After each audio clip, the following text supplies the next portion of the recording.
చిన్నప్పుడు వినాయక చవితి వస్తుందంటే నేను బాగా ఎదురు చూసేది ఉండ్రాల పాయసం కోసం.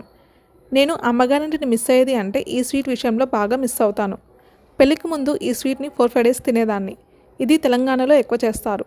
అండ్ ఈ ప్రాసెస్ ఒక్కొక్కరు ఒక్కోలా చేస్తారు. నేనైతే మా అమ్మ చేసే ప్రాసెస్ చూపిస్తున్నాను. నాకు మామూలుగా స్వీట్స్ అంటే ఇష్టం ఉండదు, కానీ కొన్ని స్వీట్స్ మాత్రం ఇష్టంగా తింటాను. అందులో ఈ స్వీట్ ఒకటి.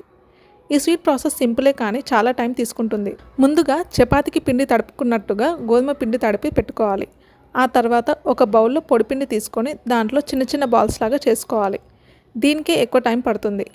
3/4 పార్ట్ పిండిని మొత్తం బాల్స్ చేసుకుంటే మిగతా పిండిని పొడవు సేమియా లాగా చేసుకోవచ్చు.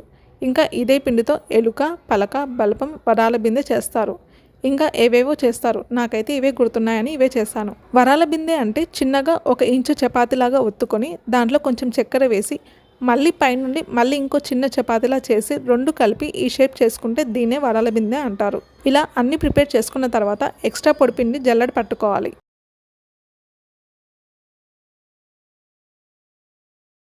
ఆ తర్వాత ఒక గిన్నెలో వాటర్ పోసి దాంట్లో కొద్దిగా ఆవు నెయ్యి వేసి నీళ్లు మరిగిన తర్వాత ఈ ఉండ్రాలు వేసుకోవాలి. ఇవి ఉడికిన తర్వాత షుగర్ వేసుకొని కలిపి మూత పెట్టి 5 మినిట్స్ ఉడికించాలి.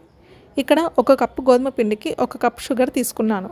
ఇంకా 5 మినిట్స్ తర్వాత నెయ్యిలో డ్రై ఫ్రూట్స్ వేయించుకొని దీంట్లో వేసుకోవాలి. ఇక్కడ నాకు కాజు ఒకటే ఇష్టమని అదొకటే వేసాను. మీరు కావాలంటే కాజు, బాదం, కిస్మిస్ వేసుకోవచ్చు. సో అంతే అండి, చాలా simple and easy process. But time ఒకటి ఎక్కువ తీసుకుంటుంది. దీంట్లోకి కొన్ని పాలు, నెయ్యి వేసుకొని తినండి, చాలా బాగుంటుంది. నేను తినే మెథడ్ చెప్తే నవ్వుకుంటారేమో, కానీ ఒకసారి ట్రై చేయండి, చాలా బాగుంటుంది.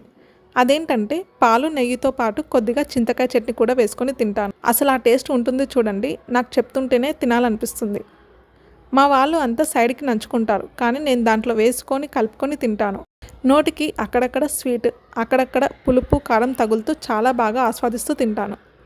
స్వీట్ అయితే చేసుకున్నాను, కానీ నాకు ఇక్కడ చింతకాయలు దొరకట్లేదు చట్నీ పెట్టుకొని తిందామంటే. ఎనీవేస్, స్వీట్ చేసి వినాయకుడికి నైవేద్యం పెట్టి నేను మా బాబు తిన్నాము. మా బాబుకి కూడా బాగా నచ్చింది.